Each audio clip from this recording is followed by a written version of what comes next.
Doctor Sharma, आप महाराणा प्रताप पर सबसे पहले शोध करने वाले विद्यार्थियों में से एक हैं। बताएं कि ये प्रेरणा कब और कैसे मिली। इस विषय की जो प्रेरणा है ये मेरी प्राइमरी एजुकेशन के समय की प्रेरणा है कि जब मेरी प्राइमरी एजुकेशन चल रही थी, शायद 6th या 7th में मैं था, तो उस समय एक हमारे सामाजिक विज्ञान में एक पाठ हुआ करता था, अकबर महान करके। उसका टाइटल ये था, शीर्षक था, और उसमें कहीं नीचे छोटा सा एक प्रताप का चित्र दिया हुआ होता था कि हल्दी घाटी का युद्ध हारे। तो मेरा जो नेटिव प्लेस है वो नथद्वारा है, और नथद्वारा में प्राय आप जानते ही होंगे कि वो कुश्ती के लिए जो है विख्यात रहा है। तो हमारे भी जो एटमॉस्फेयर था, आसपास के हमारे जो संस्कार थे, वो कुश्ती की जो रूपरेखा थी उसी के इर्द गिर्द नियोजित थे। तो चूंकि वो दोनों फोटो जब हम क्लास में देखते थे, एक तो अकबर महान का फोटो और एक प्रताप का फोटो, तो उसमें मुझे ऐसा लगता था कि अगर इन दोनों की कुश्ती करी जाए तो प्रताप जीत जाएंगे, प्रताप हार नहीं सकते। तो ये एक बेसिक संवेदना जो है, वो संवेदना मेरे उस प्राइमरी शिक्षा के उषा काल की है, जो कहीं न कहीं मेरे जीवन में चलती रही, मेरे सबकॉन्शियस लेवल पे रही। और जब मुझे इतिहास पढ़ने का मौका मिला और फिर उस इतिहास में शोध करने का अवसर मिला, तो मैंने प्रताप को ही अपना शोध का विषय बनाया। शायद वो बीज रूप में उसका अंकुरण मेरी प्राइमरी शिक्षा में हो चुका था। शोध हाली प्रताप पर ही करें, ये प्रेरणा कब और कैसे मिली और ये काम कब कैसे शुरू किया आपने। इस बारे में मैं एक बात कहना चाहूँगा कि मेरा प्रताप पर ये तीसरा रजिस्ट्रेशन था, प्रताप पर ही। अब ये मुझे ऐसा लगा कि वो जो नियति है, वो नियति मुझे यही कार्य करवाना चाहती है। ऐसा मैं इसलिए कह सकता हूँ अब कि जब मैंने पहली बार अपना प्रताप पर रजिस्ट्रेशन करवाया, तो उस समय चूँकि मैं कंपटीशन के एग्ज़ाम्स वगैरह दे रहा था, तो सिविल सेवा, आरएस वगैरह सभी में मैं निकल चुका था। तो उनकी तैयारियों को लेकर के, इंटरव्यू की तैयारी को लेकर के मैं उसको वर्क को कर नहीं पाया। सेकंड टाइम जब मैंने वापस इसका रजिस्ट्रेशन कराया, टॉपिक बदल करके, प्रताप ही टॉपिक रखा लेकिन थोड़ा सा बदला उसको, तो उस समय मैं कॉलेज एजुकेशन में आ चुका था, लेकिन मेरा स्थानांतरण जो था वो 3-4 जगह लगातार होता रहा, तो उस समय भी मुझे अवकाश नहीं मिला। जब मैंने तीसरी बार रजिस्ट्रेशन कराया, वो भी प्रताप पर ही करवाया, थोड़ा टाइटल बदल करके, विश्वविद्यालय भी बदला मैंने, और फिर तीसरी बार में मैं प्रताप पर ही कार्य कर पाया। उसके पीछे मैं मानता हूँ कि मेरा जो बीज रूप में जो मैंने आपको बताया कि वो जो एक अवचेतन में जो एक बात मेरे अंदर जा चुकी थी, और पता नहीं कि ये नीति जो थी वो मुझे बार बार उस ओर ले जा रही थी कि 3 बार रजिस्ट्रेशन भी मैंने प्रताप के नाम पे करवाए, तो अंदर से कहीं मुझे एक प्रेरणा मिल रही थी। अब वो प्रेरणा क्यों थी ये मैं नहीं बता सकता, लेकिन इतना ज़रूर पता है कि मेरी चेतना जो थी वो प्रताप पर कार्य करने के लिए लगी हुई थी। डॉक्टर शर्मा, जब आपने प्रताप पर शोध का कार्य शुरू किया तो बताएं कि कौन कौन सी चीज़ें आपको ऐसा लगा कि व्यक्तिगत तौर पर आपने खोजी हैं प्रताप के बारे में। आप देखें कि चूँकि हमारा जो एक लोक साहित्य है, एक जो लोक मन जो था, वो चूँकि एक अनौपचारिक रूप से कहीं बैठते कहीं जाते थे तो उसको टटोला जाता था, तो सब जगह ऐसा लगता था कि जो अकबर एक विदेशी आक्रमण करता था, आतताई था, और प्रताप जो थे वो हमारी उस स्वाभिमान के प्रतीक थे, और वो कभी वो युद्ध हारे नहीं। उनकी जो एक अपराजेयता की जो छवि थी वो एक आम रूप से, अनौपचारिक रूप से हमें देखने को मिलती थी। उसको लेकर के जब, चूँकि इतिहास के अंदर आपको कोई अवधारणा देनी है, किसी शोध में प्रवृत्त होना है, तो मैं भी ये कोई इसकी हाइपोथेसिस बना करके मैं प्रवृत्त नहीं हुआ कि मुझे ऐसा ही रिजल्ट मुझे लेके आना है। जब मैं शोध के निष्कर्षों में डूबता चला गया तो ये कोइंसिडेंस थी कि मुझे कुछ ताम्रपत्र जो थे, कॉपर प्लेट्स जो थी, जो अभी तक अप्रकाशित थी, वो कॉपर प्लेट्स मुझे प्राप्त हुई, और मैंने उन कॉपर प्लेट्स का जो मतलब कि रेवेन्यू का जो रिकॉर्ड है, जो कि हमारे यहाँ पर जो डिजिटल लाइब्रेरी है, बीएन कॉलेज की प्रताप भैरव सिंह शेखावत जो लाइब्रेरी है, उसमें वो ठिकाना रिकॉर्ड्स के 54 पान्या करके एक ग्रंथ है, जिसमें अभी तक जितने भी ताम्रपत्र जितने इशू हुए हैं उनका एक रिकॉर्ड जो है वो वहाँ पर नंबरिंग किया हुआ है। तो जब उनसे नंबर मिलाए गए और उनकी मूल कॉपी से उसको मिलाया गया, तो उनकी वैलिडिटी जांचने के बाद में फिर मैंने उनका अनुवाद किया। अनुवाद करने के बाद में उसका क्या अर्थ निकल रहा है, उस अर्थ को जब देखा तो मुझे लगा कि हल्दीघाटी युद्ध के ठीक बाद, 3 महीने बाद, 6 महीने बाद, 5 महीने बाद, 1 वर्ष बाद प्रताप ने वहाँ की ज़मीन के राजस्व के पट्टे जारी किए थे। तो मेरा ये मानना है कि जब राजस्व रिकॉर्ड जो है वो एक शासक जारी करता है, उसके नाम से जारी होता है, तो इसका मतलब उस जमीन पर और वहाँ का जो मतलब कि मानव संसाधन है उस पर एकाधिकार उस राजा का था, तभी उसके आदेश की पालना हो रही थी। तो उसको लेकर के जो एक हमारे स्थानीय स्रोतों की जो धारणाएं थी कि हल्दीघाटी युद्ध में प्रताप जीते थे, तो उसको एक राजस्व का आधार प्राप्त हुआ और उसके आधार पर मैं उस अवधारणा को इतिहास में रख पाया। तो मैं उसको लेकर के अपना एक छोटा सा योगदान मानता हूँ कि ये एक जो छोटा सा योगदान है कि जिसके आधार पर हमारी उन मान्यताओं को खड़ा करने की जगह मिली कि प्रताप हल्दीघाटी के अपराजय योद्धा थे और मुगल सेना जो थी वो पहली बार हल्दीघाटी के युद्ध में पराजित हुई थी। क्योंकि हम अगर पर्शियन सोर्सेज को भी देखें तो सर मेरा ऐसा मानना है कि अकबर की ग्लोरी के सामने उन पर्शियन सोर्सेज का सही सही ढंग से दोहन नहीं किया गया। अगर आप इंडिविजुअली पर्सन सोर्सेज को भी देखें तो अबुल फजल और बदायूनी की जो राइटिंग्स में जो गैप है, उस गैप से बहुत ही स्पष्ट लग जाता है कि उस युद्ध के अंदर अकबर जो था हैप्पी नहीं था, अनहैप्पी था। और अनहैप्पी होने के कारण उसने अपनी सेना के जो सेनापति थे आसफ खां और राजा मान सिंह, दोनों को 6 महीने की सज़ा दी थी। तो मेरा ये मानना है कि वेरी फर्स्ट डे जिस दिन हल्दीघाटी का युद्ध हुआ था, उस दिन अकबर स्वयं उस रिजल्ट से अवगत हो गया था, जिसको हमें अवगत होने में 500 साल लगे। प्रताप के बारे में बहुत सारी किंवदंतियां भी हैं और उसमें ये कि उन्होंने एक हाथ के वार से घोड़े समेत एक व्यक्ति को जो है आधा काट दिया था। कुछ ऐसी किंवदंतियां हैं कि वो 80 किलो का भाला लेकर भी चलते थे। कुछ ये कि उनका कद 8 फीट था। ऐसी बहुत सारी किंवदंतियां भी हैं। ये तमाम किंवदंतियां इनमें से कुछ थोड़ी बहुत सच हैं। बहुत ही अच्छा आपने मतलब कि जो एक सामान्य रूप से जो जनोपयोगी जो प्रश्न है और सबसे लोकप्रिय प्रश्न आपके द्वारा ये पूछा गया है और इस आकाशवाणी के माध्यम से आज मैं मानता हूँ कि जहाँ जहाँ पर भी मेरी बातचीत हुई है मैंने इसको क्लियर करने की कोशिश की है और ये चीज़ आपके माध्यम से भी आज जो है पूरी होगी, इसकी खुशी है। कि मेरा जो मानना है कि जो प्रताप की आपने जो लंबाई का जो जिक्र किया है उसका कोई ऐसा एविडेंशियल सोर्स हमारे पास प्राप्त नहीं है। जैसा कि जो सोर्सेज मिलते हैं जिसके आधार पर जो उनकी लंबाई की जो बात की जाती है वो मैक्सिमम 6 फीट उनका माना जाता है, जो मैं एक रिसर्चर के नाते, एक शोधार्थी के नाते मैं कह सकता हूँ। दूसरा ये कि उनका जो भाले के वजन को लेकर के आपने चर्चा की, मेरा ये मानना है कि प्रताप का जो टोटल जो पूरे शरीर पर जो लोहा धारण किया जाता था, जिसमें शिरस्त्राण, कवच, घोड़े की जीन, भाला और नीचे पदत्राण जो थे, उन सभी टोटल जो एक सारा जो कवच जो था उस सभी का टोटल मिलाकर के जो वजन था वो 80 किलो हुआ करता था। और भाले के वजन को लेकर के प्राय सभी ये कहते हैं कि 80 किलो का वजन था। मेरा इस तकनीकी युग में, वैज्ञानिक युग में मानना है कि 80 किलो के भाले का जो स्पान होगा पकड़ने का और उसको लगातार पकड़े रहना, एक और फिर फेंकना और उसको फिर वार करना, तो ये जस्ट टू इम्पॉसिबल थिंग है।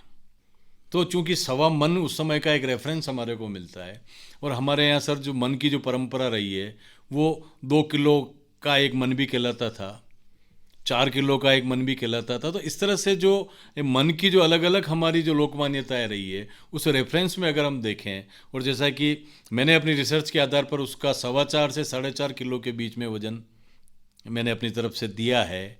और मेरा मानना है कि सिटी पैलेस वालों ने भी जहाँ पर प्रताप का जो भाला है वो रखा हुआ है और उन्होंने उसको ऑथेंटिक ठहराया कि आपका रिसर्च का जो निष्कर्ष है वो निष्कर्ष आपका हमारे से मैच करता है। तो मेरा ये मानना है कि 4.5 किलो का जो भाला था उसको लगातार पकड़े रहने में, उसको आक्रमण करने में और हमेशा अपने साथ रखने में एक सुविधाजनक था। मैं नहीं मानता कि 80 किलो के वजन वाले भाले से उसको पकड़ा भी जा सकता है लगातार और घोड़े पे साथ लेके घूमा जा सकता है और उससे दूर तक आक्रमण भी किया जा सकता है।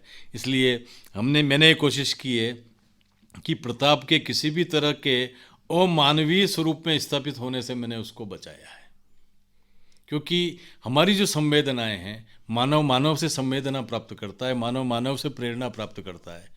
और जब हम किसी को अति मानव का रूप दे देंगे तो वो हमारी प्रेरणाओं से और संवेदनाओं से दूर चला जाएगा। इसलिए प्रताप हमारे जीवन के निकट रहें, ये हमारा एक कार्य होना चाहिए। एक और किस्सा जो है कि उन्होंने एक तलवार के वार से घोड़े समेत एक व्यक्ति को आधा काट दिया था, ये कितना सच है? ये घटना बिल्कुल सत्य है। ये घटना बेलोल खां नामक जो मुगल पठान था, उसका तलवार के एक वार में घोड़े सहित 2 टुकड़े करने के प्रमाण इतिहास में उपलब्ध हैं।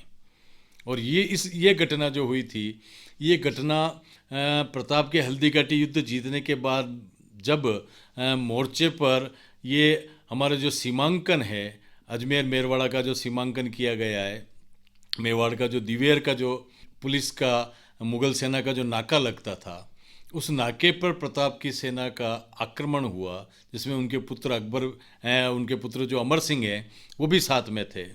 और वो जो आक्रमण था, वो आक्रमण विजयादशमी के दिन, दशहरे के दिन किया गया। चूँकि बात आ गई तो मैं उसमें एक रोचक तथ्य और आपको देना चाहूँगा कि हमारे यहाँ मेवाड़ में और वैसे स्पेशली राजघरानों में विजयादशमी के दिन शिकार करने की परंपरा रही है, और उसको एक सामाजिक रिचुअल के रूप में, एक राजनयिक रिचुअल के रूप में लिया जाता रहा है। उसको बड़ा सम्माननीय माना गया है।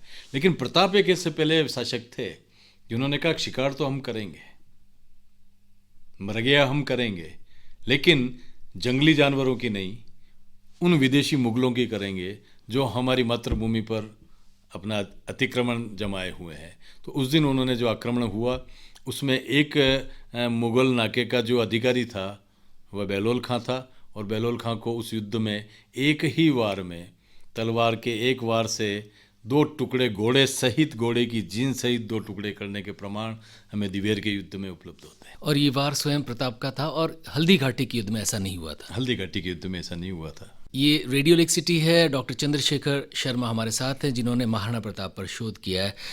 चंद्रशेखर जी, बहुत सारे, जब आपने पहली बार शोध शुरू किया, उसके बाद चूँकि शोध तो आपका अनवरत जारी है, धीरे धीरे बहुत सारी नई चीज़ें आपको पता चली होंगी। प्रताप के व्यक्तित्व के बारे में कौन सी ऐसी बातें और थीं जो इससे पहले पता नहीं थी और आपको इस शोध के दौरान पता चली? ऐसा है कि मेरा ये मानना है कि प्रताप की जो कथा रही है, प्रताप की जो गाथा है, वो जैसा कि मेरा ये मानना है कि हम उसको जानते हैं, फिर भी उसको जानना चाहते हैं। वो नित्य नूतनता प्राप्त करती चली जाती है।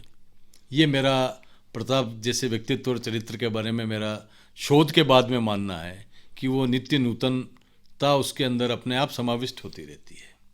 क्योंकि हमारे पास जो सबसे प्रेरणीय स्रोत के रूप में जो है, हमारा जो, हम देखें कि हमारा जो स्वतंत्रता संग्राम हुआ है 1947 का, उसके अंदर भी प्रताप के जो स्वतंत्रता और स्वाभिमान को लेकर के उसकी जो राष्ट्रीय स्मृति है, वो राष्ट्रीय स्मृति जो है वो हमारे सामने मौजूद रही प्रताप के रूप में।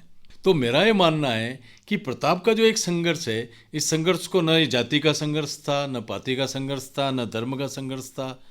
ये मैं इन संज्ञा और इन विशेषणों और इन उपनामों में विश्वास नहीं करता। मैं एक चीज़ अच्छी तरह से जानता हूँ कि ये जो संघर्ष था, वो संघर्ष था एक भारतीय का अभारतीयों के साथ में।